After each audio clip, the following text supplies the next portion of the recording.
The League has a strong legislative advocacy team, and we advocate for you because your residents have entrusted you to make decisions about the future of your communities. And so we advocate for your ability to lead. I'm going to talk about how we do that here for a moment, and then I'm going to introduce some of the members of our legislative team. We engage with the legislature through 3 strategic pillars. And in the handout that you have in front of you, I'm going to walk through a couple of key pieces of this. On the first page, you'll see these 3 pillars underneath the Capitol: respect, outcomes, and collaboration. This was the culmination of a 2-year-long effort by the Board of Directors to redefine the concept of local control. How many of you have heard that term before? Local control. Okay? Most of you. How many of you know what it means? Yeah, Mary Burton's up here chuckling, and Diane from Murray's chuckling. Local control means different things depending on who's talking and who's listening. What we were trying to do was peel it back and really get to it at the underlying principle of local control.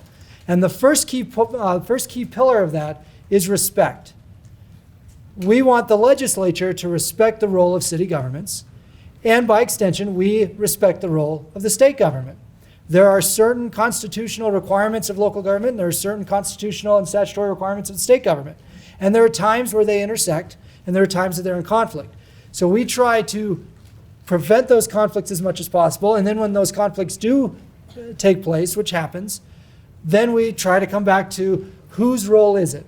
Who should be making these decisions? And then that gets to that second pillar, which is collaboration. We want to work together and partner at the state whenever possible. Now, there are times that that's unworkable because it may be a fundamental tenet of local government, so therefore we respectfully say to the state, that's our responsibility. Certainly we say that to Congress, and I'll talk more about that in a moment. Then the third strategic pillar is outcomes, because at the end of the day, whether you're elected on city council, the state legislature, or Congress, we all share the same constituents. So let's focus on those outcomes, and really the core outcome is the quality of life of our collective constituents. When you open the trifold, you'll see a pyramid, and that pyramid is entitled our Legislative Policy Prism. This has also been a 2-year labor of love to better articulate how we as an organization take positions on legislation. We ask 3 questions of every bill that comes across our desks. The first question is, does the bill respect the traditional role of local government, yes or no? That provides a conversation starter with legislators. Now, how many of you know your local legislators already? Okay? Now, keep your hands up, because I want you to look around the room. So many of you are newly elected, and yet look at all the connections you already have with legislators. This is the power of the League, is that our 1,385 mayors and council members, plus all of our senior staffers, plus us as League staff, all have this wealth of networks at the Capitol, where legislators will listen to you because you're a mayor or because you're a council member. If you don't know where to start in a conversation with a legislator, at the very least you can start with question number 1. Does the bill that he or she is promoting, does it respect the traditional role of local government? Number 2, is the bill a one-size-fits-all approach, or does it respect that every city is unique? And number 3, will the bill result in an unfunded or unworkable mandate on cities? And generally speaking, we oppose legislation that results in unfunded or unworkable mandates. Generally speaking, we oppose bills that are one-size-fits-all mandates. In fact, we often say that one size misfits all. And then generally speaking, we oppose bills that disrespect that role or interfere with that traditional role of local government. So in a nutshell, that's how we take positions on legislation.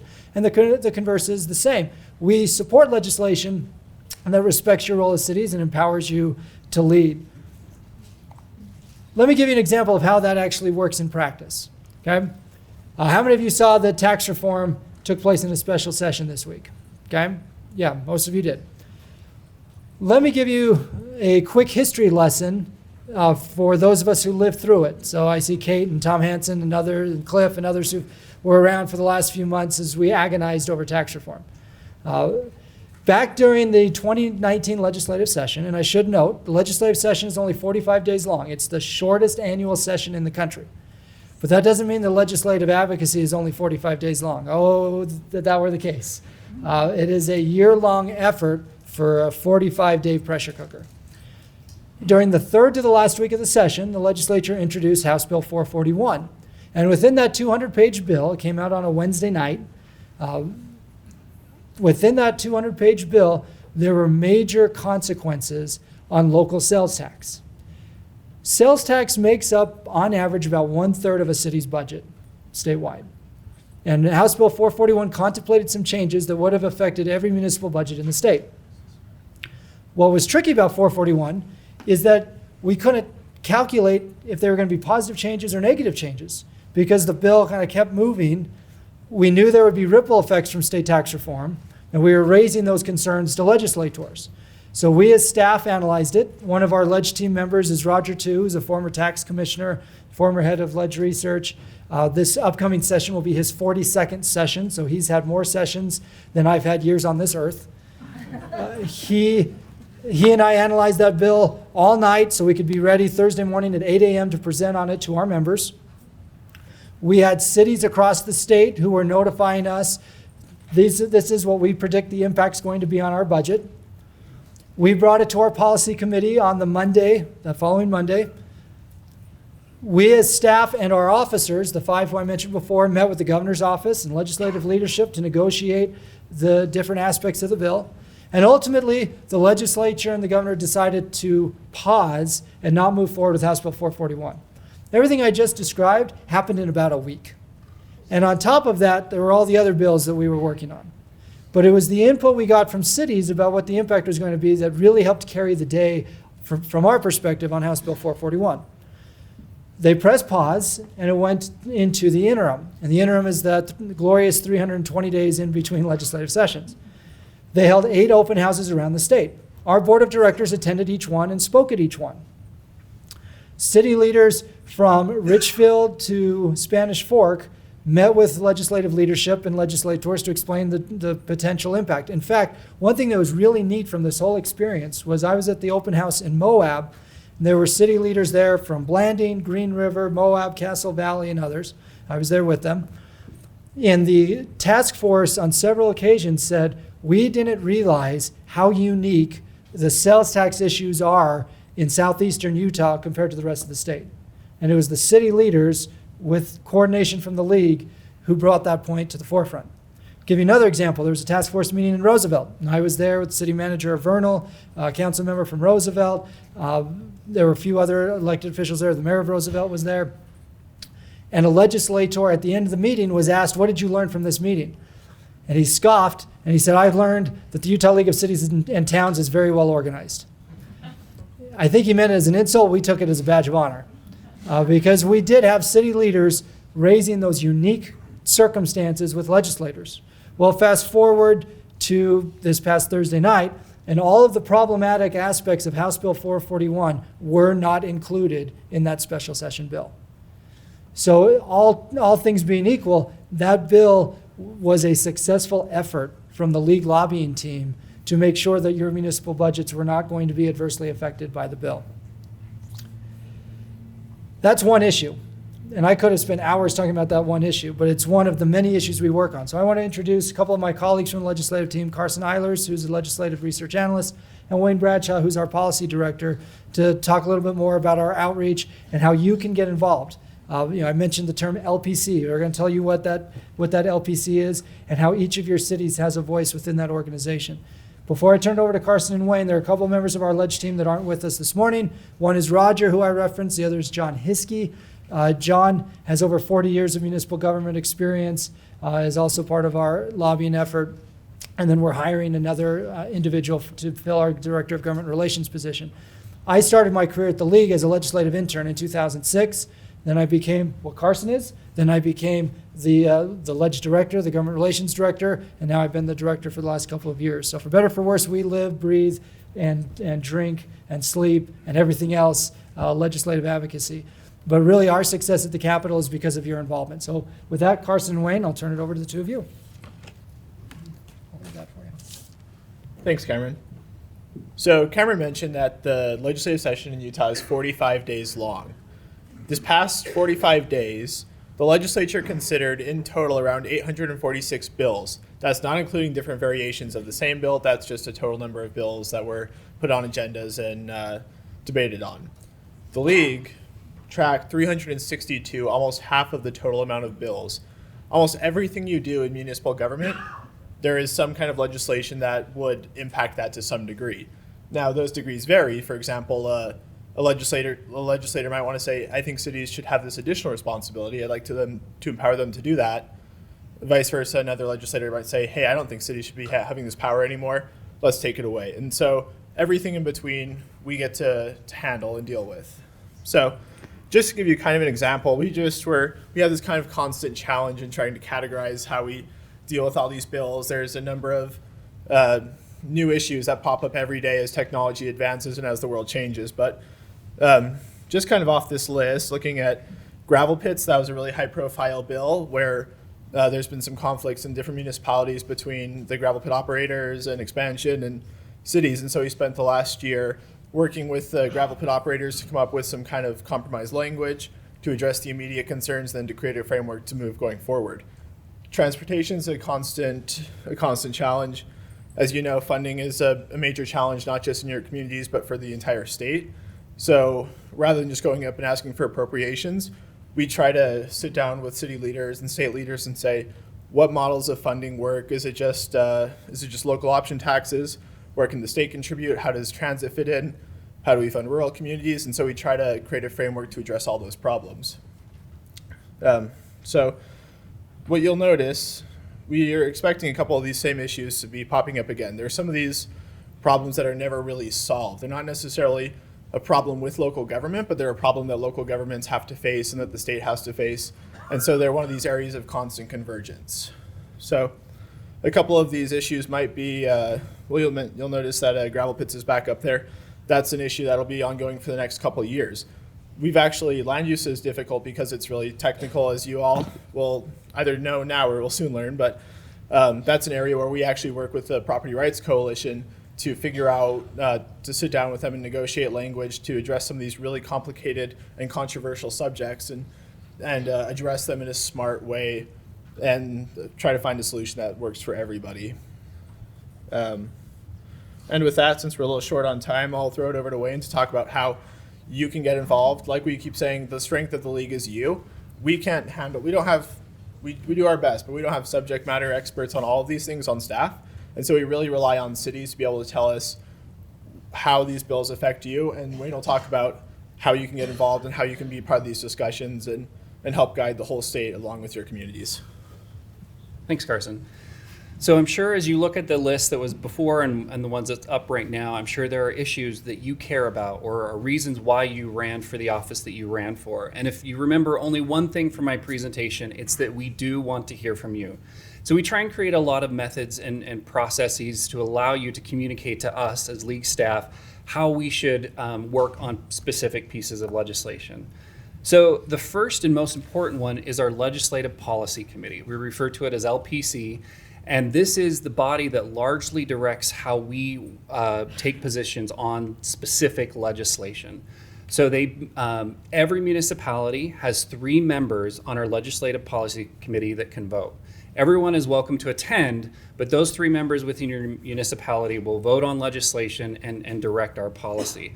So if you go to our website and under Legislative Advocacy, you will see the LPC roster. That's where you can find who currently sits on our committee for your municipality. How those 3 people are selected, that is largely internally up to you, and you can change those. So if you feel like you would like to serve on there at some point, you are welcome to. It can be you as elected officials or staff. They meet bi-monthly when we're not in session, and then they meet every Monday while we are in session. We as staff will present to them kind of the hot bills of the week, and LPC will vote on our specific positions, which can be support, oppose, or be neutral on the legislation. So this is, again, the most impactful way in which your municipality can participate in setting policy. Other ways that we try to communicate and hear from you is caucuses. So as you've learned, our board is set up by regions. Caucuses are ways in which we try and gather you in commonality. So your neighbors you may be dealing with traffic together, but City A may have different issues than City B, but still be neighbors. So we try and organize you into caucuses. And as you can see, the names kind of dictate that organization. You can be a city of the second class and fast growing. You can be traditional and fast growing. So you can split up amongst your elected officials on who wants to go to these caucus meetings and raise concerns. We largely hold those caucus meetings during our conventions, and then we've tried to hold them sporadically throughout the year, but those will be announced. We also have policy working groups. So if there is a specific area like water or public safety or grandma that you have some background in and want to be involved in the specific details, we send out emails saying sign up for these groups. And once you get into that group, when a bill arises or an issue arises in which we want to vet language or policy, we do that with those specific policy groups. So watch for those emails, or you can contact staff to get signed up for any of those specific areas that you might want to be involved in on the minute details.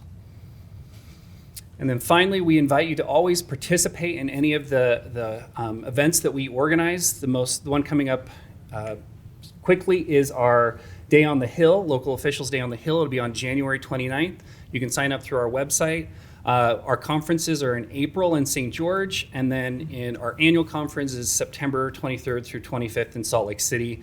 For anyone who's new to the organization, we will be at the Salt Palace this year. Anyone that has been to our previous location, you will probably be happy with this new location. Friday Facts, LPC, Caucus, state boards and commissions. We have a number of state boards and commissions in which we appoint people that represent the league. Watch for emails that go out asking for memberships to join that. To keep us on time, again, simply again, we want to hear from you. We as staff want to hear from you through any of our official channels, or if you want to contact us directly, this is our contact information, but we look forward to working with you.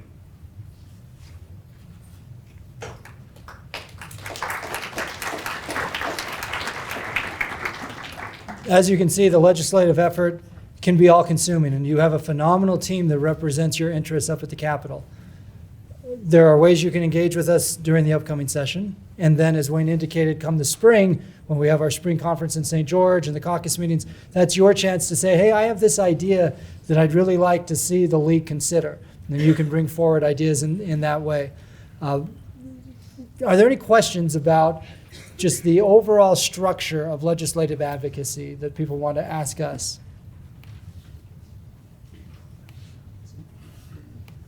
Yeah, I'm not sure if the silence is a good thing or a bad thing, but that's okay. Oh, okay, perfect. What have been some of the issues in the past that the league has represented? Perfect. So the question is, what are some of the issues that we've worked on in the past? As I mentioned, I've started my career in legislative advocacy in 2006, so I'll hit some of the big highlights. One, we worked on legislation a few years ago about body cameras and whether or not public safety officers should be required to wear body cameras, and if so, what the grandma retention policies would be and what the privacy standards would be, what the minimum standards would be. That was a really fascinating one because it brought together us as league staff and you as elected officials with police chiefs, sheriffs, other stakeholders at the Capitol, and we ultimately, over the course of months of negotiations, got to a workable solution that still respected our role as local government, but had some statewide standards. Another huge issue that I've worked on in my career is around transportation funding. So back in 2015, after over a year's worth of dialogue, the legislature, at our request, increased the motor fuel tax and authorized what is known as the fourth quarter for transportation funding. And that fourth quarter has now been imposed in most of the counties in the state and all the Wasatch Front counties. And that quarter was divided between transit, counties, and cities. So it's the first time that a county-imposed quarter actually has dedicated money for cities. Previously, all of the quarter cents that the counties imposed, they were all county dollars or transit dollars. This was the first time that there was guaranteed money for city budgets, where it basically passed through the county, went from the taxpayer right to cities, so you could invest in roads and sidewalks and other transportation infrastructure. We're working on an issue right now with the Government Records Access and Management Act, revolving around vexatious grandma requests and people who, in our minds, are going above and beyond the spirit of grandma and filing excessive number of grandma requests. We work on a variety of land use issues. You heard Carson reference gravel pits, but my colleague Meg Ryan in the back, she and I, and you'll hear from Wade Budge during lunch, have worked on at this point close to 100 land use bills. Those range from very technical bills like legal standard of review when something is appealed at court, down to what is a legislative decision versus what is an administrative decision. Last year, we were instrumental in legislation on referendum and initiative, and we were able, after a multi-year process, to get legislation across the finish line that will empower elected officials to explain why you voted the way you voted when there's a referendum in your community. That was a huge accomplishment to empower you to have a voice when there's a referendum. So those are a handful of the issues that we've worked on. Again, we could spend hours talking about it. I'm happy during lunch and throughout the day to talk about it. And if you go to our website, there's a link of legislative advocacy, and that shows you a lot of our historical work. We do a booklet after every legislative session that highlights all the bills we've worked on and what the impact is on cities. So you can see the list there. Really the key takeaway for you as newly elected members is that if you're interested in a specific policy idea or topic, let us know, because there's a place for your voice within the league. Are there other questions? I thought I saw another hand. Yes, sir. What are the 3 or 4 key issues you're focused on for this upcoming legislative session? The first key issue was and is tax reform. So let me explain why I said past tense and present tense. There's still ongoing dialogue right now between legislative leaders and the education community over property tax.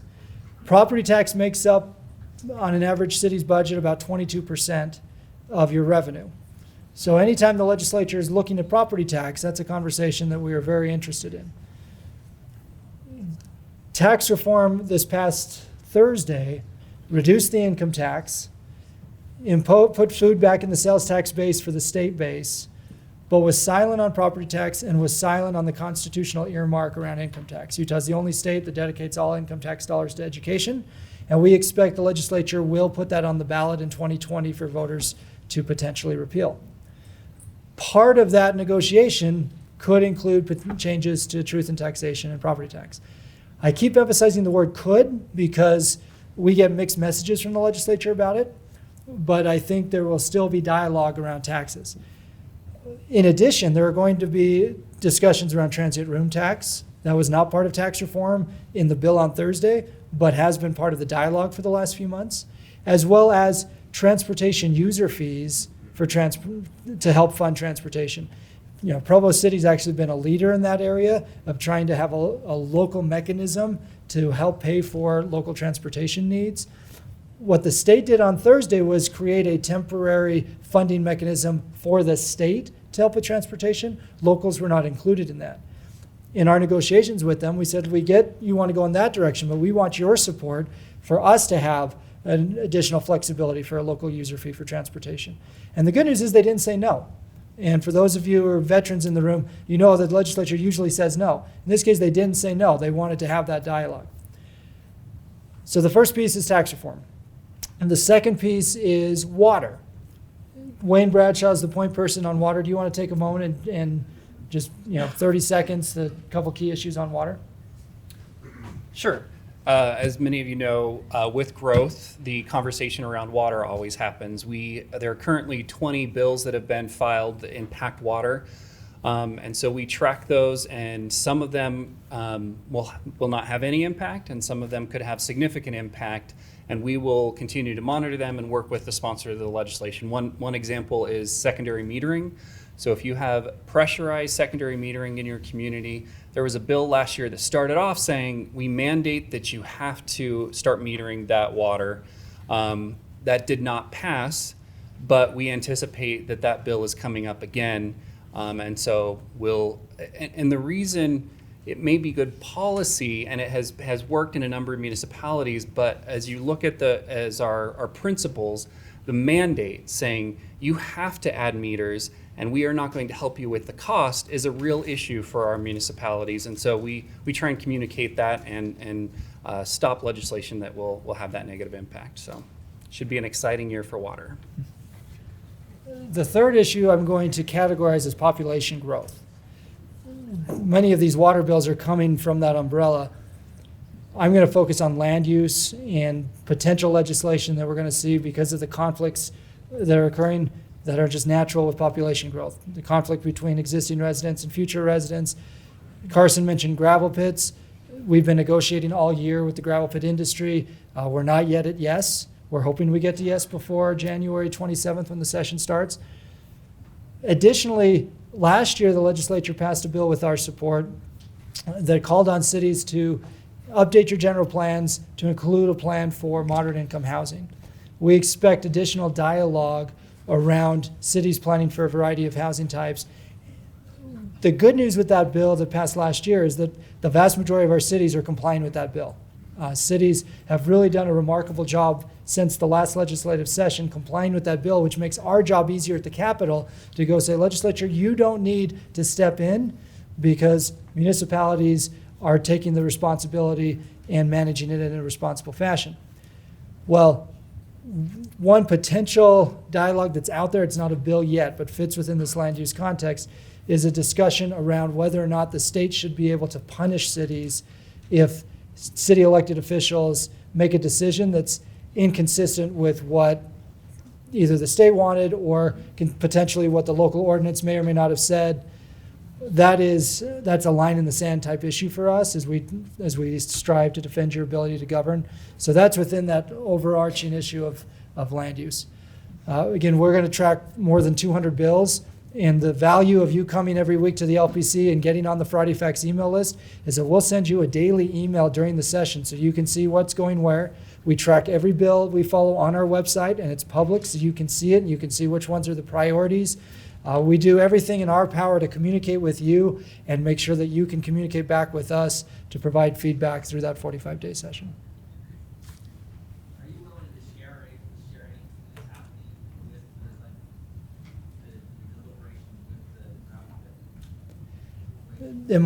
pit? So to address the question, he said, am I willing to share any of the deliberations with the gravel pits? And I see a council member-elect in North Salt Lake grinning and others. How many of you have gravel pits in your jurisdiction? I've got an enthusiastic one over here. You'd be less enthusiastic after the last 9 months of negotiations. Yes, so here's what I'll share right now.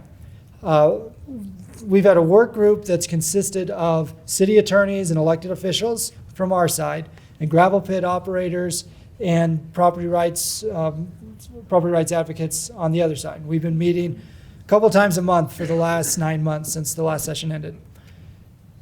We agreed to distinguish between the operations of existing pits, those that already have zoning in place and already have permits, and the expansion of pits. And there will not be any legislation, we'll never say never, but at this point we don't anticipate any legislation on that expansion piece that's outside of areas that are currently zoned for. Okay, so that piece I think will be part of next summer's dialogue. On the current operations side, we've had two different drafts that have gone back and forth between those two groups that were further apart than we had hoped. We're meeting this coming week to talk through the different details. So I'm happy to chat. For those of you who are interested and you want to stick around a little bit longer afterward, I'm happy to go into more detail there, but that gives you the overview. We'll be providing an update in Friday Facts. And if you personally want to get involved in these working groups, just make sure you grab Meg or me or another member of the Ledge team, and we can get you on those email lists.